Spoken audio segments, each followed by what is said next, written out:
So as I was preparing this service in this sermon, I knew that I wanted to take this unplugged service to share a little bit more about my personal experience.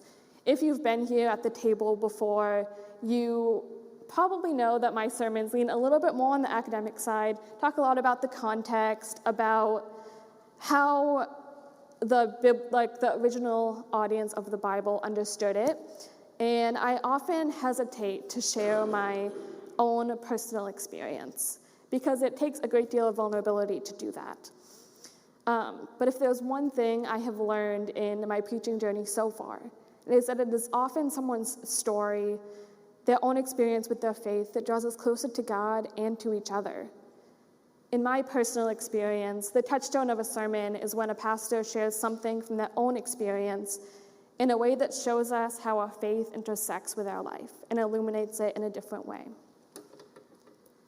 Telling our stories and learning to listen to the stories of others is an act of vulnerability, no matter how little or how much we end up sharing. There are no small acts of vulnerability. So I wanted to give time during this sermon to not only hear the stories of others, but to talk a little bit more about our own personal stories, specifically what brings us into this space and how we hope to leave this space. And I wanted to ground this sermon in a time of reflection, because I know that this time of year can be complicated, that there are many different stories in the room about how we relate to the holidays. On the one hand, we are celebrating the birth of Christ, Emmanuel, God with us. And then when we turn the corner into a new year, it's full of a sense of possibility, of new beginnings, of fresh starts, that idea of new year, new me. What doesn't seem possible during the new year, during the rest of the year, suddenly seems possible during Christmas and New Year's.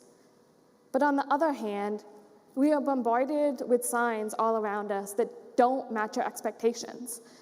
I know very few people who are not struggling on some level during this season, whether it's because of a complicated family situation, illness, death, life transitions, work stress, raising a family, or just the everyday grind of life.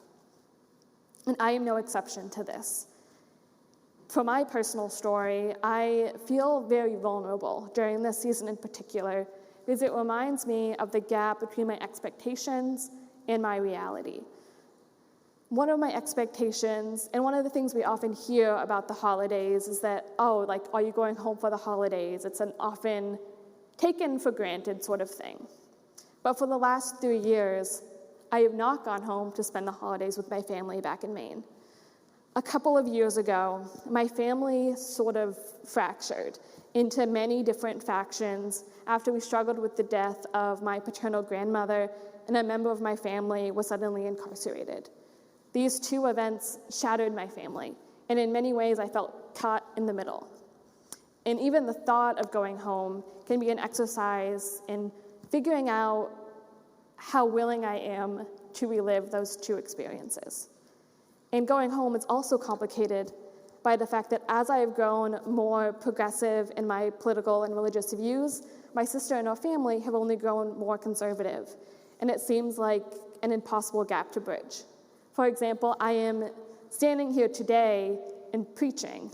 My goal is to eventually be a pastor, but my sisters feel that women cannot be pastors, and that makes it difficult.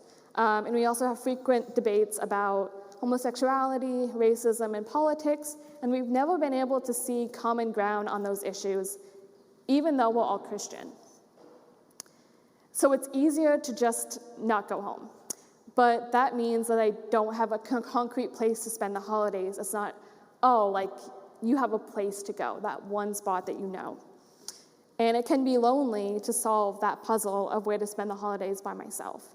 So this season leaves me feeling a little bit fragile, a little bit hollow, and yet still searching for signs of hope in the middle of it all, searching for God with us. And then after Christmas, we're in New Year's mode. And I am someone who constantly wants to go and change. I have a bullet journal that I update regularly. I have a Notion. I love being organized and planning, and I love setting goals and achieving them. I love the energy around New Year's of this is a time for a fresh start. It's about becoming a better version of ourselves. And there's nothing inherently wrong with that, but it often makes us feel that we are not enough just as we are. And I struggle with the tension between those two things around this time of year. And that's why I wanted to start with a time to stop and think about our thoughts and feelings during this season, because there are so many things that are vying for our attention. I don't want to negate the fact that during this season there is hope, peace, joy, and love, that some of you are having the best time of your life, that you are on the mountaintop, that there are wonderful things happening in your life. But I also don't want to ignore the fact that the holidays are not an easy time for everyone, that there seems to be a heaviness in this season as we struggle with all the things I mentioned before: illness, death, job transitions, anything else that you can name. We dream of what can be at the same time as we wrestle with the reality of what is. And it was a moment quite like this one when Jesus came to live with us. On this first Sunday after Christmas, it makes sense to consider why it matters that Jesus was born so long ago. So if you have a Bible, please turn to Galatians chapter 4, verses 4 through 7, but the words will also be on the screens. If you don't want to have a device, that's fine too. It reads, "But when the fullness of time had come, God sent his Son, born of a woman, born under the law, in order to redeem those who were under the law, so that we might receive adoption as children. And because you are children, God has sent the Spirit of his Son into our hearts, crying, 'Abba, Father.' So you are no longer a slave, but a child, and if a child, then also an heir through God." During the last 2 Sundays in our Advent series, Aaron and Richard walked us through the significance of Jesus being born of Mary. They talked about Mary's willingness to say yes to God and the radical truth that Jesus was born as a human baby through Mary. One of my favorite Christian thinkers, Rachel Held Evans, talks about it as God becoming vulnerable on our behalf, as he enters human life as we all do, as a baby, as somebody's child. God shows up at times we don't expect and in ways we don't expect. No one anticipated that God would show up in the form of a baby in a backwater corner of the Roman Empire. But that's exactly what happened. And God showed up just as we are in our full humanity. And this fact is absurd, that Jesus became a baby and lived just as we lived. Jesus lived under the law, so that means that Jesus was born as a Jew. He was subject to the Torah. We often miss that Jesus was born and lived his life on the basis of our concrete religious tradition. But we can also see that Jesus was subject to the laws of life just as we are. As a baby, Jesus needed to be held and comforted by his parents. He was reliant on Mary and Joseph, 2 flawed humans for everything.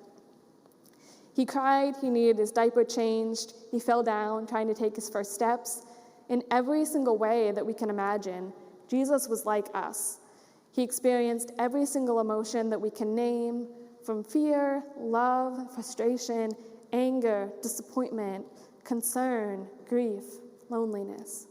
God is truly with us. So when I consider my complicated feelings during Christmas time in the New Year, I am reminded of the beauty of this story of God coming down as human. Wherever you are in your life right now, God is meeting you there. If you are having the best time, that you are excited about the next year, then God is with you. If you are wondering how you are going to make it through another day, God is with you. There is no place that you can go where God cannot reach you.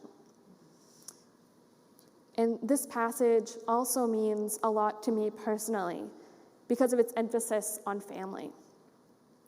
For so long, I felt like I needed to wrestle through my feelings of loneliness and pain on my own after feeling estranged from my family. But I am convinced that one of the most beautiful things about the Christian faith is this emphasis on adoption, that through Christ coming down as a baby, that we are invited into this family. And that's why the early church took off like it did. The early movement of Jesus followers attracted widows, orphans, foreigners, slaves, people who had no family and no place to call home. In a society where your household name was everything, the movement of Jesus called everybody in and said, "You belong here. We all belong. We are all children of God. There's nothing we can do to earn this status, and there's nothing we can do that can take it away." Christianity at its best is not just a set of rules to follow or a set of beliefs to follow. Instead, it is a family where all are welcome. It's not a family that we may have experienced growing up where we thought that there was something that needed to change about us, that we didn't fit in, that we needed to contort ourselves into a mold in order to be accepted. And it's also not a family in the sense of toxic work culture where they say, "Oh, we're a family," but in reality, all that means is that we never communicate and expect endless loyalty. Instead, it is a family in the truest sense of the word, where people can be seen and known and accepted and loved for exactly who they are. This is the good news, that God is with us. And I only really and truly recognize this truth when I'm in the presence of other people. We see God in the face of another. We experience the love of God through a conversation with a close friend, a moment of celebration and lament with a community. And I have seen the beauty of Christ in my experience at the table, which has become a second family to me ever since I stepped foot through those doors 4 years ago. And so when we look at the meaning of this season, when we focus on why it matters that Jesus came to earth, we can remind ourselves that Jesus came to show us that we are not alone, that we are part of a family, and that means that we have a place to belong exactly as we are. And there is nothing that needs to change about us. And as we move into this new year, I hope that we can ground ourselves in that truth. It can be hard to wrap our minds around it sometimes because it feels so contrary to our reality. But we can dream of a future where we live into this truth. And so if we do nothing else this year, I hope that we will experience more deeply and truly that we are all part of God's family, that we are enough, and that we belong.